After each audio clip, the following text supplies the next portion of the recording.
Hello दोस्तों, यह dictation debate 2 के लेसन नंबर 18 का है। यह डिक्टेशन 80 वर्ड पर मिनट का रहेगा।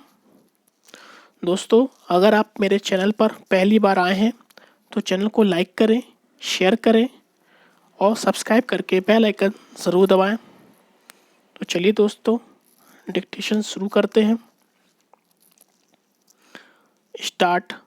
महोदय, कुछ समय बाद जैसे ही समाचार पत्रों में बहुत से लोग काम करने लगे और प्रकाशन कार्य के लिए व्यवसाय यंत्रों की आवश्यकता पड़ी, इस कार्य ने उद्योग का रूप धारण किया। निशुल्क प्रचार अथवा सेवा की भावना अब अव्यावहारिक जान पड़ी और प्रायः लुप्त हो गई।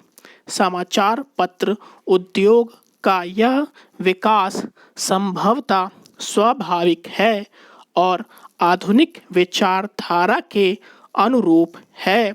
फिर भी यद्यपि पत्रों का प्रकाशन एक उद्योग के रूप में होता है, समाचार पत्र स्वउद्देश्य राष्ट्र सेवा की भावना तथा नैतिक दायित्व से एकदम मुंह नहीं मोड़ सकते। यह भी स्वीकार करना होगा कि इस उद्योग की यथोचित उन्नति के लिए यह आवश्यक है कि दूसरे उद्योगों की भांति यह भी उन सभी साधनों से संपन्न हो जो अन्य उद्योगों ने या तो प्राप्त कर लिए हैं या वे उनकी प्राप्ति के लिए प्रयत्नशील हैं। इसलिए यह सभी के हित में है कि समाचार पत्र उद्योग उन्नत हों और इसका आधार अधिक से अधिक ठोस हो। इधर कुछ वर्षों से हमारे देश के समाचार पत्रों में जागृति की लहर आई है। उद्योग की आवश्यकताओं, श्रमजीवी पत्रकारों की मांगों और पाठकों के हितों ने मिलकर ऐसी स्थिति पैदा कर दी कि समाचार पत्रों की दशा पर पुनर्विचार करना आवश्यक हो गया। समाचार पत्र आयोग की नियुक्ति, आयोग की सिफारिशों का प्रकाशन और उन सिफारिशों पर सरकार का निर्णय, ये सभी उक्त समस्या को सुलझाने के सम्मिलित प्रयत्न हैं।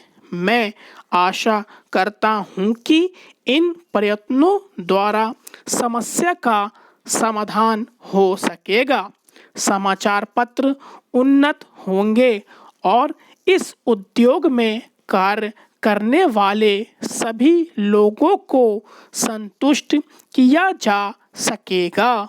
मैं जानता हूं कि यह सब कहना सरल दिखाई देता है, किंतु व्यवहार में लाना बहुत कठिन होता है।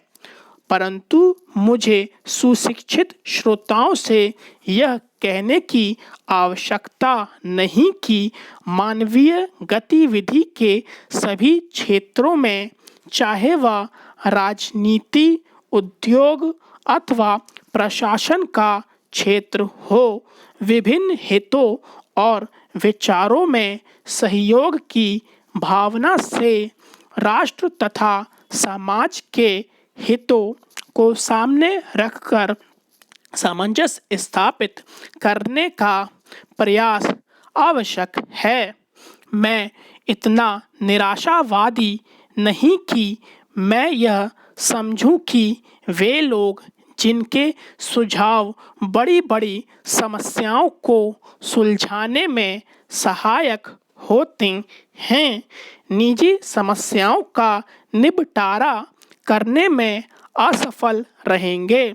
हाल में भारतीय संसद ने इस संबंध में जो अधिनियम पास किए हैं उनका उद्देश्य समाचार पत्रों की समस्याओं को सुलझाना है। यह कहना अनावश्यक होता कि कोई भी अधिनियम चाहे वह किसी भी क्षेत्र में सुधार के लिए लागू किया जाए, प्रभावपूर्ण रूप से तभी कार्यान्वित हो सकता है जब सभी संबद्ध दल उसे सहयोग की भावना से ही कार्य रूप दें।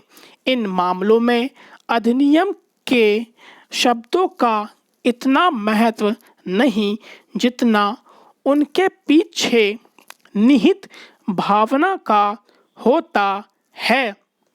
क्या मैं आपकी संस्था से यह अनुरोध कर सकता हूं कि इस मामले में आप समाचार पत्रों को मार्ग दिखाएं? आपकी संस्था निश्चय ही प्रमुख तथा अत्यंत प्रभावशाली समाचार पत्रों की प्रतिनिधि संस्था है। प्रायः सभी बड़े समाचार पत्र आपके सदस्य हैं।